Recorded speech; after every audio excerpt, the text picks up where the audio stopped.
Don Martelli. I have no idea what I'm doing with this podcast, but I decided to start it because I needed to just talk and get things out while I was sitting in my basement that I now lovingly call the bunker.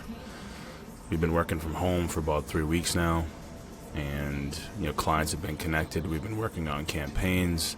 Things have been running fairly smoothly, and there's a few things that I've learned over these 3 weeks that I felt that I needed to share, and I'm sure there's other things I can share that could be of benefit to you if you are in business in any way, shape, or form, and you're looking to drive revenue during a time when everything is frankly really fucked up.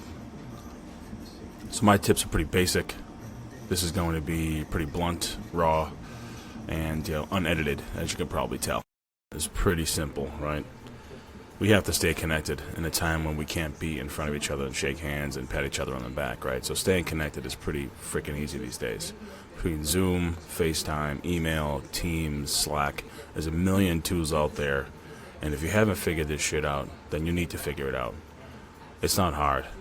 There's plenty of videos, tutorials, things that are out there for you to use to stay connected. And it's super important to stay connected to your team, stay connected to your clients, and do it in a way that's authentic. Don't worry about your background, kids crying and the dog barking. We have to deal with that stuff. We're home. It's just reality. So stay connected. Keep those communications with purpose. Make sure you have agendas for the calls. Make sure your Zoom meetings aren't all over the damn place. Keep everything focused because people, we have time, but let's not waste each other's time. LinkedIn all day, get emails from vendors and news outlets. And messaging is so hard to get through these days with the multitude of channels we have at our disposal. Then you add on the fact that everybody and anybody is talking about COVID-19 and all the shit that we're going through as a society right now. So if your messaging is not on target for your audience, it's not going to resonate, right? That's basic communications, basic PR. But now, the fact that we're dealing with all this noise and craziness in the world, you can't be out there selling widgets when everybody's worrying about staying healthy and not dying from this friggin' disease.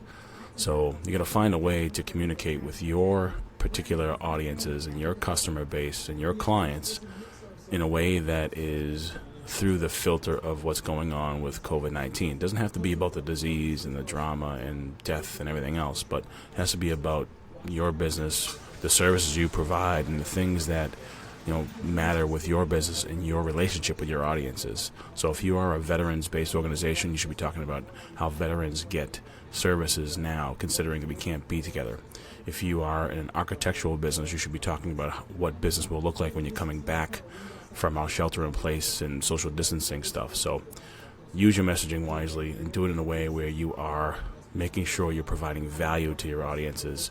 And that value is going to be different for every company and every audience, and even sometimes different audiences within your entire audience base, right? If you're trying to reach a senior coming out of high school, that's a much different message than trying to reach a graduate student if you're in higher ed. So be smart about it. Don't be stupid. Make sure your messages are on point and they resonate with those particular segments of your audiences, but at the same time, want to make sure that you're using what's going on in the world and society as a way to communicate to them with value. What I got for you guys today is provide value, right? We're all stuck at home.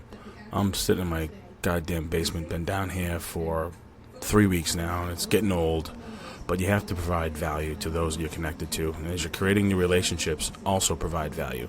You might not be driving sales that day, driving revenue, but if you can help somebody out and provide 1, 2, 3 quality touch points or pieces of advice, or help them with something they're working on, down the line when life gets back to whatever the new normal is going to be, it's going to pay dividends. So I've been trying to do 8 to 10 touch points throughout the course of the day, phone calls, Zooms, and the like.